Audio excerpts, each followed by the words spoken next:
Devocional diario Vive a Plenitud con Verónica Claros de Rodríguez. En cierta ocasión el Señor Jesús habló acerca de la poca fe.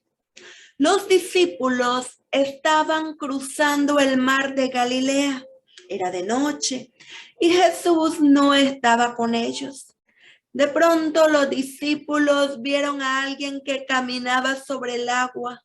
Al principio tuvieron temor, pero Jesús les habló diciendo: tened ánimo, yo soy, no temáis. Entonces Pedro le pidió a Jesús que le permitiera a él también caminar sobre el agua.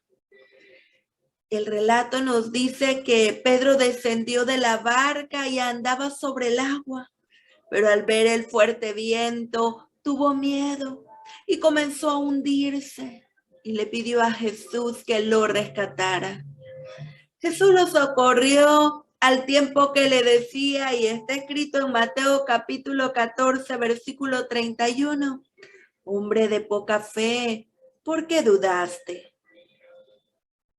Aunque el relato no da más detalles, es evidente que Pedro quitó la vista de Jesús y se fijó en el viento y en las olas. Podemos deducir que lo que Jesús le dijo fue: Pedro, ¿por qué quitaste tu vista de mí? Mientras su vista estaba en Jesús, el milagro se hacía. Al quitarla, comenzó a hundirse.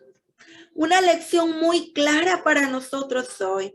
Si nos concentramos en el viento, en las olas, en las dificultades, en los malos entendidos, no vamos a ir muy lejos.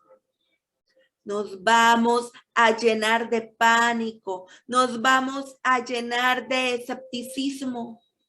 El único camino seguro es tener, tal como nos lo dice Hebreos 12:2, puesto los ojos en Jesús, el autor y consumador de la fe. Hay personas que tienen una idea romántica en cuanto a la vida cristiana.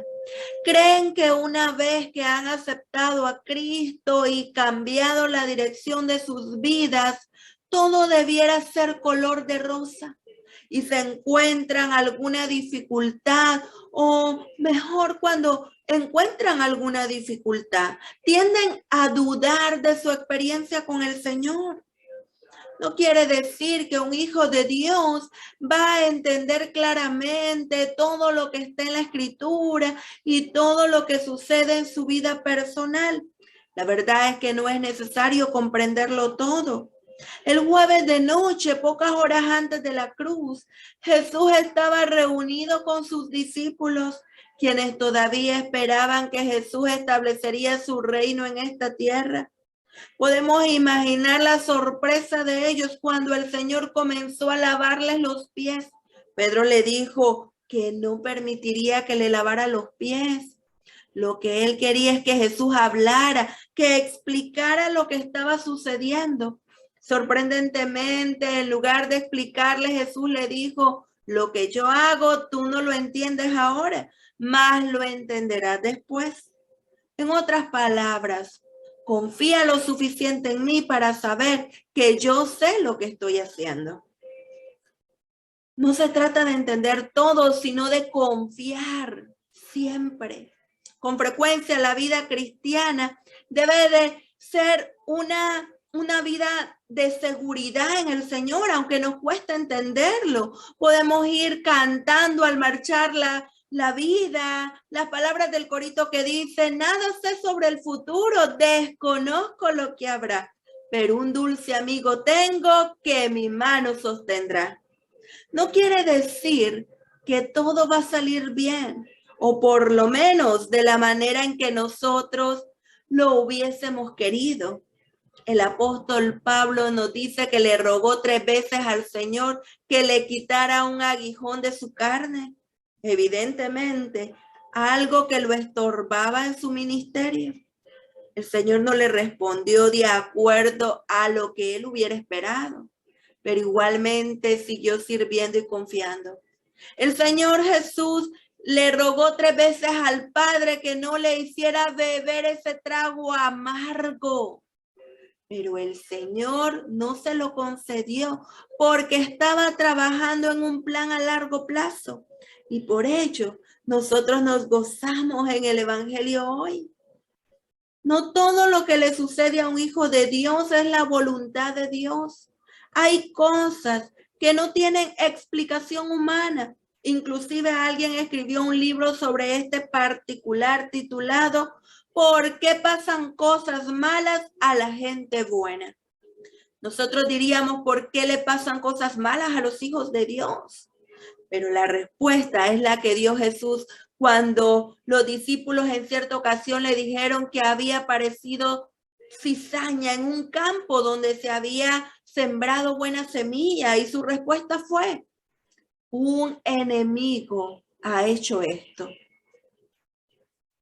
No todos los hijos de Dios les va a suceder lo mismo. A algunos les toca sufrir más que a otros. Así ha sido siempre. Esta realidad se nota claramente cuando leemos en el capítulo 11 del libro de Hebreos, donde aparece una gran cantidad de héroes de la fe. Algunos conquistaron reinos, hicieron justicia, alcanzaron promesas, taparon bocas de leones, apagaron fuegos impetuosos, evitaron filo de espada. Mas otros, queridos hermanos, fueron atormentados, experimentaron vituperios y azotes, y a más de estos, prisiones y cárceles. Algunos fueron apedreados, pero eran todos igualmente hijos de Dios. Un excelente resumen de lo que es la fe genuina se encuentra en las siguientes palabras escritas en el libro La Educación. Fe significa confiar en Dios, creer que nos ama y que sabe mejor que nosotros lo que nos conviene, de modo que nos impulsa a escoger su camino en vez del nuestro. Con estas hermosas palabras te invito a orar conmigo. Amadísimo Padre, aumenta mi fe, porque mi fe es tan poca que a veces dudo debido a las circunstancias, debido a los problemas que se me avecinan. Pero yo quiero, Señor, confiar en ti, creer en tu amor y saber, Señor, que tú sabes lo que me conviene, lo que es mejor para mi vida. De modo que te ruego, Señora, que me impulse siempre a escoger tu camino en vez de mi propio camino. Gracias, Señor, porque a pesar de todo, tú estás haciendo tu voluntad. En el nombre de Jesús. Amén. Querido amigo, hermano, confía en Jesús, porque solo con Cristo se vive a plenitud. Dios te bendiga.